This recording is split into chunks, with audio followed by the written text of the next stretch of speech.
పరివర్తన చెందడం కోసం ఇది మహా గొప్ప గ్రంథంగా ఎంచబడ్డది. స్తోత్రం, హల్లెలూయా. మనిషి యొక్క పరివర్తన కోసం మహాగ్రంథంగా ముద్రించబడ్డ గ్రంథము బైబిల్. ఇప్పుడు యెషయా గ్రంథం 53వ అధ్యాయం తీయండి. దీనిలో కొన్ని మాటలు చెప్పుకొని ముగించుకుందాం. యెషయా గ్రంథము 53వ అధ్యాయం. సాక్ష్యం ఎవరైనా చెప్పేవాళ్ళు ఉన్నారా? జనం ఎక్కువ కావాలన్నా? 53వ అధ్యాయం ఇందాక 6 దాకా చదువుకున్నాం, 7 నుంచి చదువుకున్నట్లు. అతడు దౌర్జన్యం నొందెను,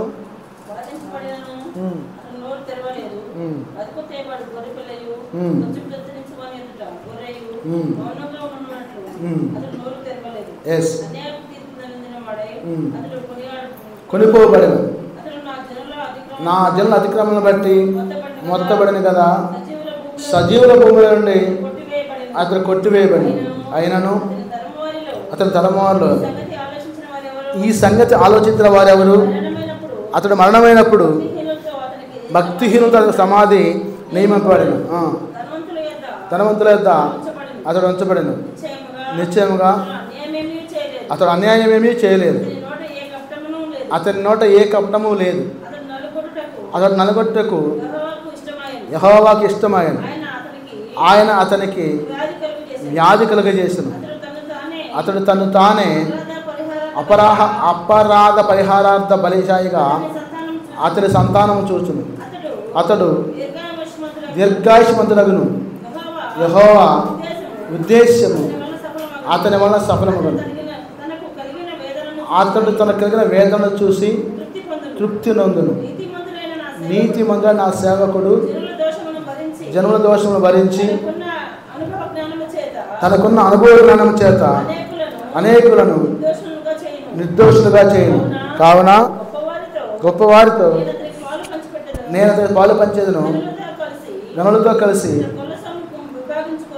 అతని కొల్లసం విభాగించుకును. ఏలైనగా మరణం నొందినట్లు తన ప్రాణమును దారపోసెను. అతిక్రమం చేయవాళ్ళు ఎంచబడిన వాడను అనేక పాపం భరించుడు. తిరుగుబాటు చేసిన వారిని గురించి విజ్ఞాపన చేసిన. స్తోత్రం, హల్లెలూయా. సిలువలో కూడా దొంగ విజ్ఞాపనని యేసు ప్రభు వారు ఆలకించి రక్షణ మారుమనసు ఇచ్చాడు, పాప క్షమాపణ ఇచ్చాడు.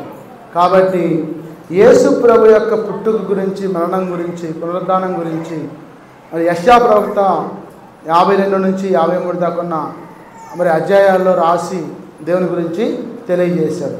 ఆయన మన అతిక్రమాల కోసమే గాయపరచబడ్డాడు, మన దోషాల కోసమే ఆయన నలుగుబట్టబడ్డాడు. యేసు ప్రభు వారు ఎలాగూ గాయపరచబడ్డాడు చెప్పండి? యేసు ప్రభు వారు ఎలాగూ గాయపరచబడ్డాడు? అతని వీపుని కొడాలతో కొట్టి దున్నారు, చాళ్ళ వలె దున్నారు. ఆయన తల మీద ముళ్ళ కిరీటం పెట్టి గాయపరిచాడు. ఆయన భుజాల మీద సెలవు వేసి గాయపరిచాడు. ఆయన కాళ్ళల్లో చేతుల్లో మేకులు కొట్టి గాయపరిచాడు. డొక్కలో బల్లెం పొడిచి గాయపరిచాడు. అంటే ఆయన మన అతిక్రమాల కోసం వీపు దున్నబడి సాళ్ళ వలె చేయబడి 39 కొడా దెబ్బలు తిని సిలువ మోసి ముళ్ళ కిరీటం భరించి సిలువ మీద మరణాన్ని తనకు తాను అప్పగించుకొని 3 మేకులతో కొట్టబడి డొక్కలో బల్లెంతో పొడవబడి ఆయన మరణానికి అప్పగించుకున్నాడు. స్తోత్రం, హల్లెలూయా. అందుకే దేవుడు మాట్లాడుతున్నాడు, మరి ఆయన పొందిన దెబ్బల చేత అంట మనకు స్వస్థత వస్తుంది. అంటే ఆయన చిందించిన రక్త ప్రోక్షణ వల్ల మనకు స్వస్థత వచ్చింది. లేకపోతే స్వస్థత రాట్లా. మన దోషాలను బట్టి ఆయన నలగొట్టబడ్డాడంట. ఆయన పొందిన దెబ్బల చేత మనకు స్వస్థత వచ్చింది. మన అందరం కూడా గొర్రెల వలె త్రోవ తప్పి పోయాం. ఎందుకంటే మరి ఎవరు కూడా నోరు తెలిసి మాట్లాడాల, ఎందుకు సిలువేస్తున్నారు అని చెప్పి తెగించి మాట్లాడాల. గొర్రెల్లాగా మౌనంగా ఉన్నాం. మనలో ప్రతివాడు తనకిష్టమైన త్రోవను తొలగాను. యెహోవా మన అందరి దోషం అతని మీద మోపాను. మనందరి దోషాలు యేసు ప్రభు మీద మోపి ఆయన భరించడం కోసం ఇచ్చుడయ్యంట. దేవుడి మాటలు దీవించుడుగాక. ఆమేన్.